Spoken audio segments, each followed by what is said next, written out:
السلام علیکم دوستو، آج پھر حاضر ہوا ہوں ایک اور حکایت لے کر، مگر آگے بڑھنے سے پہلے ہمارے چینل کو سبسکرائب کر لیں۔ چلتے ہیں آج کی حکایت کی طرف۔ حضرت عبداللہ بن مبارک بیان کرتے ہیں کہ میں مکہ مکرمہ میں تھا، وہاں سخت قحط پڑا ہوا تھا۔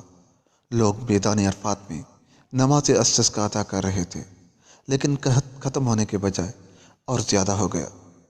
لوگ جمعہ تک وہاں ٹھہرے رہے۔ اگلے ہفتے جمعہ کے بعد لوگ پھر عرفات کی طرف نکلے۔ میں نے وہاں ایک کالے رنگ اور کمزور جسم والا شخص دیکھا۔ اس نے 2 رکعت نماز ادا کی اور اپنے رب سے درخواست کی اور پھر سجدے میں گر کر دعا کی، اے اللہ عز و جل، تیری عزت کی قسم، میں اس وقت تک سجدے سے سر نہیں اٹھاؤں گا جب تک تو اپنے بندوں کو رحمت کی بارش سے سیراب نہ کرے گا۔ اچانک میں نے آسمان پر بادل کا ایک ٹکڑا دیکھا اور دیکھتے ہی دیکھتے سارا آسمان بادل سے بھر گیا اور اتنی بارش ہوئی کہ مشکیں منہ تک بھر گئی۔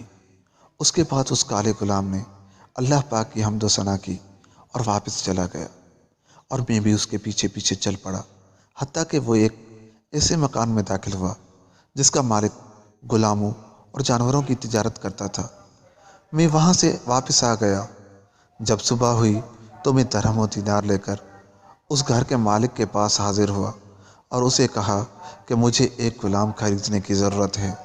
چنانچہ اس نے مجھے 30 غلام دکھائے۔ میں نے کہا، اس کے علاوہ کوئی اور غلام بھی ہے؟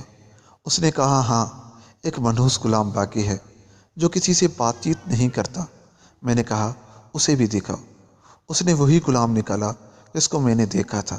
میں نے مالک سے پوچھا کہ تم نے اسے کتنے میں خریدا تھا؟ اس نے کہا، میں نے اسے 20 دینار میں خریدا تھا، لیکن تمہیں 10 دینار کا دے دوں گا۔ حضرت عبداللہ بن مبارک نے کہا، نہیں، بلکہ میں تمہیں 27 دینار زیادہ دے کر غلام لوں گا۔ پھر آپ غلام کو ہاتھ سے پکڑ کر واپس آئے۔ غلام نے آپ سے کہا، اے میرے مالک، آپ نے مجھے کیوں خریدا؟ میں تو آپ کی خدمت کی طاقت نہیں رکھتا۔ میں نے آپ کو اس لیے خریدا ہے کہ تم میرے مالک بنو اور میں تمہارا خادم بنوں۔ اس نے کہا، تم اس طرح کیوں کرتے ہو؟ میں نے کہا، کل میں نے آپ کو دیکھا کہ آپ نے اللہ تعالیٰ سے دعا کی اور آپ کی دعا قبول ہو گئی، بس اس سے آپ کی کرامت میں نے پہچان لی۔ اس غلام نے کہا، کیا حقیقت میں آپ نے ایسا ہی دیکھا ہے؟ میں نے کہا، ہاں۔ اس نے کہا، کیا آپ مجھے آزاد کر سکتے ہیں؟ میں نے کہا، آپ اللہ تعالیٰ کے لیے آزاد ہیں۔ تو اچانک ہاتف غیبی سے آواز سنائی دی جس میں کوئی شخص نظر نہیں آیا۔ کہنے والے نے کہا، اے ابن مبارک، تجھے مبارک ہو، اللہ تعالیٰ نے تیری بخشش فرما دی ہے۔ پھر غلام نے وضو کیا اور 2 رکعت نماز ادا کی اور عرض کیا، اللہ کا شکر ہے جس نے چھوٹے مالک سے آزاد کیا، بس بڑے مالک کے آزاد کرنے پر کیسے شکر ادا کروں گا۔ اس کے بعد وضو کیا اور 2 رکعت نماز ادا کی، پھر اپنے ہاتھوں کو آسمان کی طرف اٹھایا اور عرض کی، اے میرے اللہ، تو اچھی طرح جانتا ہے کہ میں نے 30 سال سے تیری بندگی کی اور میرے اور تیری درمیان ایک عہد و پیمان تھا کہ تو میرے راز کو ظاہر نہیں کرے گا۔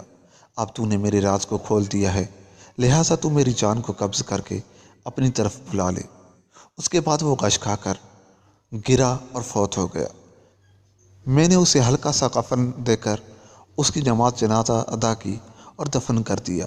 جب میں سویا تو ایک حسین و جمیل اور عمدہ لباس میں ملبوس بزرگ دیکھا، اور اسی طرح کا ایک اور بزرگ ان کے ساتھ تھا، اور دونوں ایک دوسرے کے کندھے پر ہاتھ رکھے ہوئے تھے۔ ایک نے مجھے کہا، اے ابن مبارک، کیا تجھے اللہ سے شرم نہیں آئی؟ پھر وہ چلے گئے۔ میں نے عرض کیا، آپ کون ہیں؟ فرمانے لگے، میں محمد رسول اللہ صلی اللہ علیہ وآلہ وسلم ہوں، اور یہ میرے باپ ابراہیم علیہ السلام ہیں۔ میں نے عرض کیا، میں کیسے اللہ سے شرم نہیں کرتا، حالانکہ میں کثرت سے نماز پڑھتا ہوں؟ آپ نے فرمایا، اللہ تعالیٰ کے ولیوں میں سے ایک ولی فوت ہوا تو نے اسے اچھا کفن نہیں دیا۔ جب صبح ہوئی تو ابن مبارک نے اسے قبر سے نکالا، اچھا کفن دیا، اس پر نماز جنازہ پڑھی اور دفن کر دیا۔ اللہ کی اس پر رحمت ہو۔